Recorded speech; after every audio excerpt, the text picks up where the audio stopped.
It's 5:24, trying to wake up with an iced coffee because I slept until 11:23 today. Well, not focusing. And I never do that. And I went on my run, blah blah. I've just been chilling because we're going to Ed Sheeran tonight. Alright, I'm getting excited. I'm changed. I got my jacket. I'm just taking my wallet, my phone, keys, lip balm, some cash. That's all I'm taking. I'm gonna eat something really quickly before I go and leave at 6. I got tickets that are on pelouse, grass, the floor. So, but he's probably not gonna go until 9. But I've never made the trip out there. It says 54 minutes door to door, which sounds about right. So, Ed Sheeran, baby. I'll try and film some stuff for the concert for you guys. I'm ready. I'm on my way. I hear the jazz on the other side of the cafe around the corner of my apartment. 2.5 years. Fuck yeah.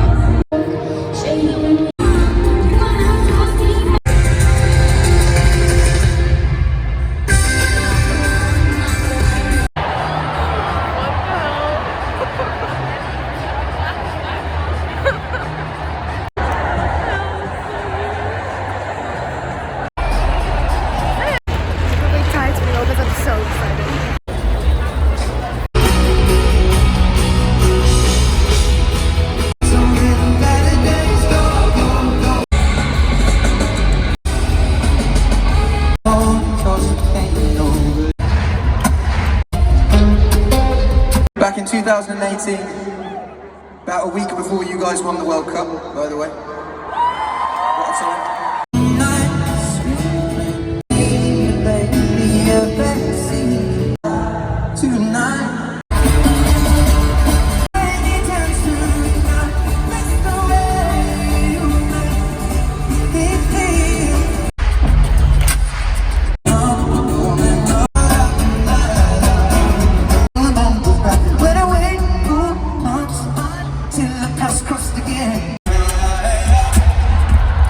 God's good, he knows. Build a Lego, think I love you better now. Who is that with my baby? There were times when I do your clothes, just when I'm almost letting you go. Oh yeah, we've been in the storm. You've been to lie. Anything about you, I'm gonna speak.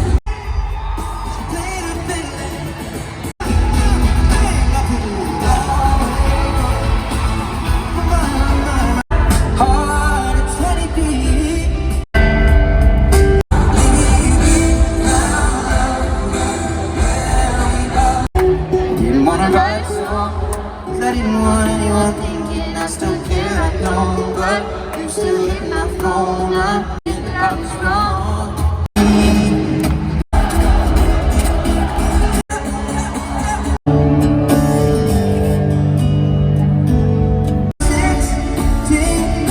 Next to your heartbeat where I should be, keep it deep within your soul.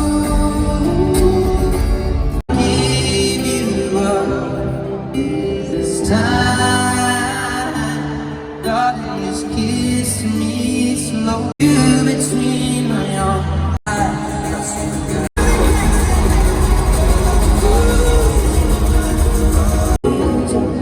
Over again.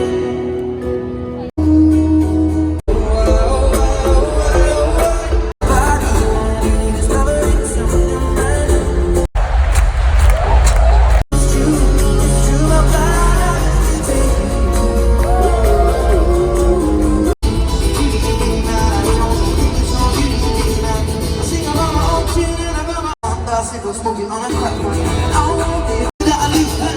People think that I'm bound to blow up. Gone around about 1,000 trips.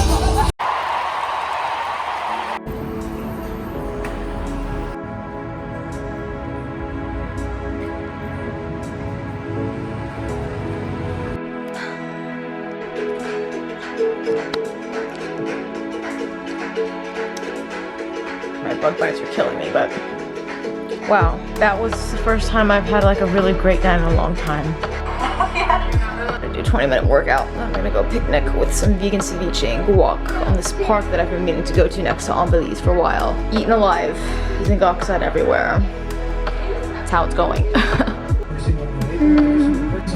Right? I just realized I don't think I was recording anything that I just said, but I'm listening to the Joshua Bassett podcast again because it's like, well, it's not a podcast, but Zach Singh is just a great interviewer. I made the vegan ceviche. It came out much better than when I made it 2 years ago. Good avocado. I put it next to the lemons that I bought. I'm into buying fresh lemons now. I noticed the difference now as an adult and it helped them ripen, so I'm gonna make some guac and then I'm gonna make tofu egg salad for the week, and I'm packing the whole thing and I'm gonna go have a little picnic. It's a very chill, my pants are unbuttoned right now because I'm at home cooking, but chill, relaxing Sunday. This week's gonna be much more calm, much calmer, and then I'm going to the south of France next weekend, and then again the week after is supposed to be pretty calm, and then my friend's coming into town, and then the second, like, August is gonna be a little bit more balanced, which I'm looking forward to.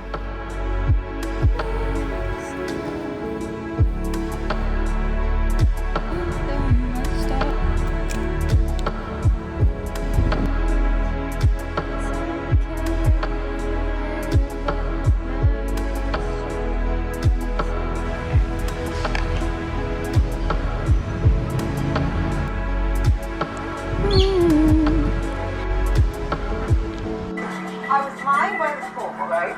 And I...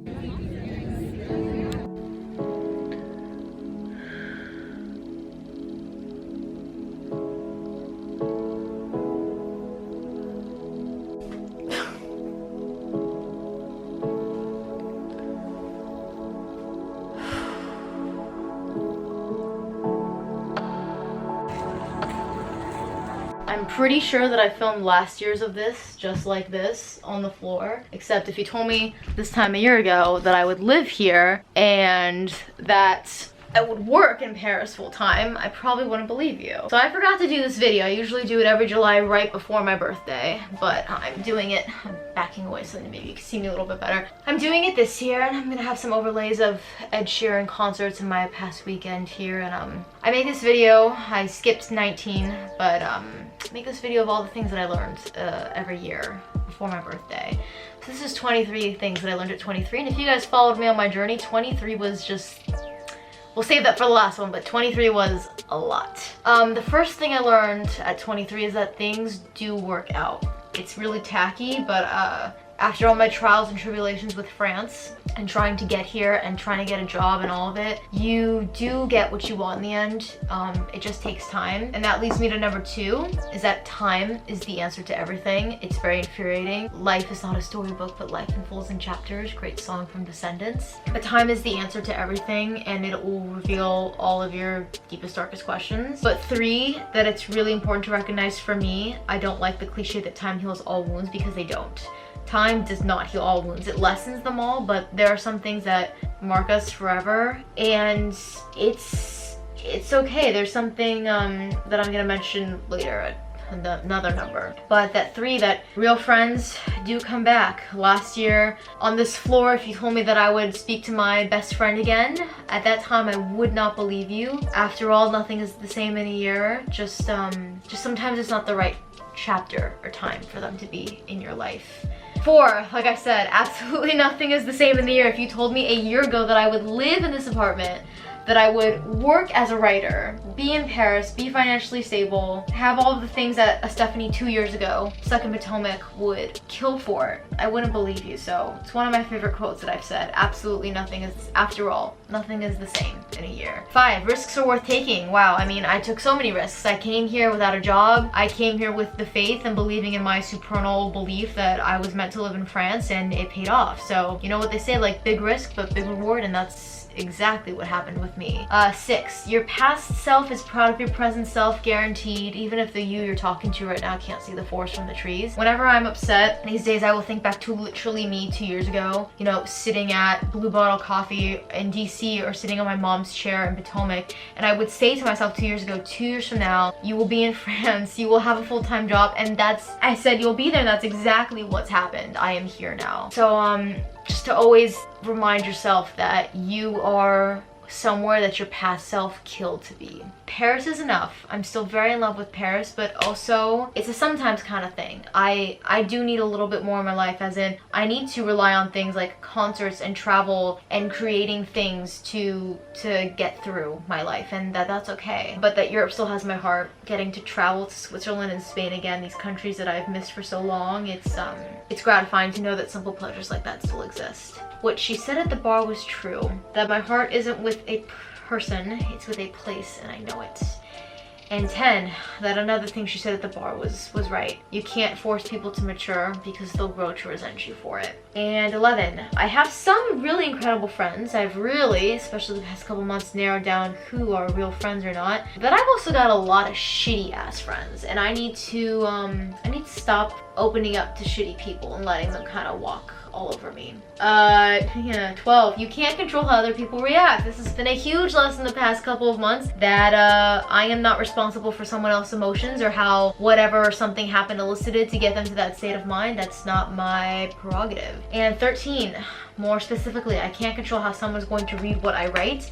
It's really hard for me because as a writer, I felt like I was failing. If you follow me on Instagram, you kind of know this. Try to express some feelings and poetically pontificate, not really pontificate them, but just speak of them, about them in a metaphorical or artistic way, and a certain group of 2 people read them a different way. They took it as attacking or aggressive or clingy or claimy. I don't know, misread words that I meant the antithesis of, but I'm really getting into my ground firmly that I am not responsible for how someone else is going to interpret what I write, and I need to still write and do what I want and what's best for me, separate to whatever makes someone else feel, because that's my feelings are my responsibility and their feelings are their responsibility. That I am better off alone, and that sounds like a depressing thing, but even now, the past couple of days, I realize that I am so much better when I speak with myself, when I hang out with myself. You know, misery loves company, but really you're so much better off when you're just, don't subject yourself to it. Just be alone. It really is kind of better. I want to be in the camera. People don't help me through anything at all. I have learned this a couple of times this year. In the winter, I went through something and I dealt with it completely alone. Didn't talk to anybody about what happened, and I healed. I don't think anyone's ever really healed. I hate that phrase. It's such a societal taboo. I hate it so much. But I managed with it much better, dealing with it alone, and then I went through something similar again, and I started opening up to people, and it was a wildfire of a catastrophe. It did the opposite of help. So I'm just learning in my life that while I'm extroverted, I tend to process and cope alone, and that's the way it really needs. That's my hardest thing, is I struggle with that boundary for myself of when to stop saying something and when to open up about it, and I really need to be very selective about who I open up to about things, because otherwise it just seems to fucking bite me in the ass. Ooh, are we swearing on my YouTube channel? That's what's happening.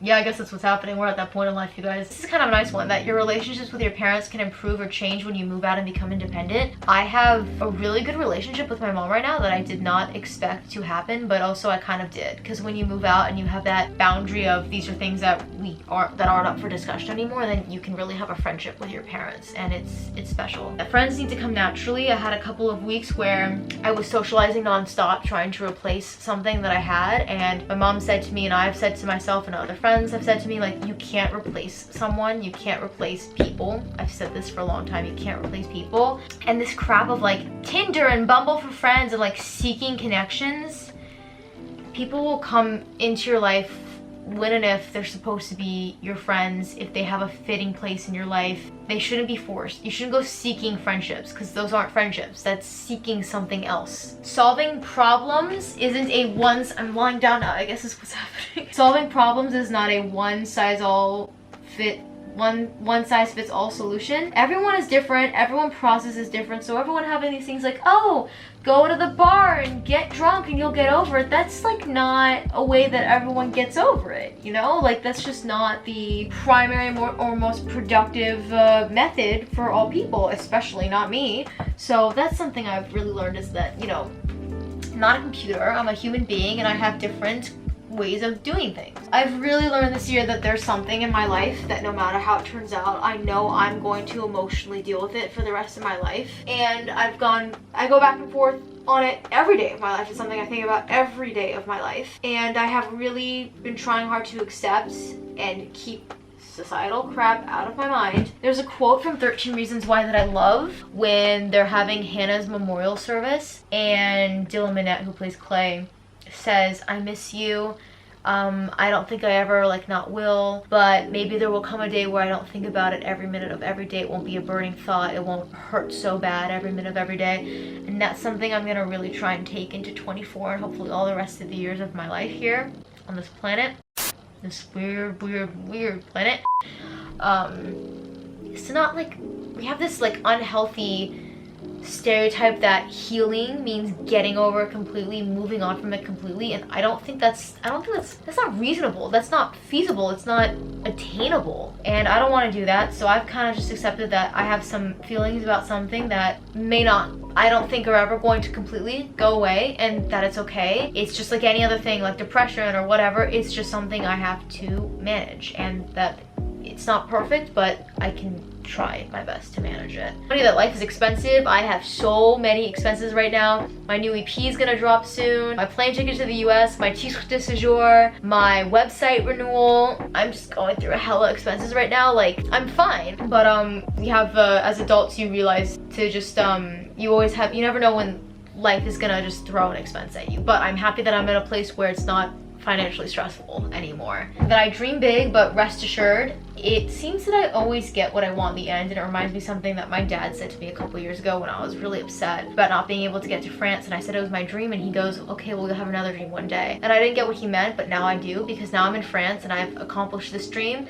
So I was like, oh, what's the next one? Like publishing a book, oh, buying a home here, like traveling to this place. Like you have to like have momentum and keep chasing your dreams, because your dreams won't chase you, and you gotta just keep leveling up on the dream. Kind of building on that of leveling up on the dreams is that I recognize that I may never fully be satisfied in this life. I think I am so ambitious, and there's so many things that I want and I fantasize and dream of having, that they may not all happen, ones that are not within my reach, and that's okay. But just to recognize, like Chelsea Cutler said in a song, like satisfaction maybe don't exist, because I don't think it exists for all people, but as long as I'm trying to achieve that satisfaction, I think that's what's most important.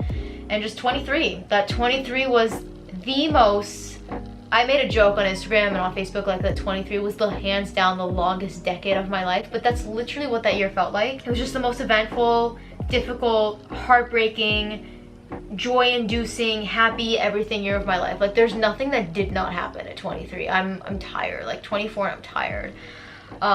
2022 is kind of shaping up to be exactly like last year, which isn't good, it isn't bad. Last year was filled with incredible lows and incredible highs, and that's exactly what's happening this year again. Maybe 2023 and 24 going on 25 can maybe finally not be like that. But yeah, guys, that was my 23 things I learned at 23. 24 has kind of been the same thing so far, almost a month in, but we shall see. I love you guys for listening and watching always, and like and subscribe, and I will hopefully see you in a video really soon.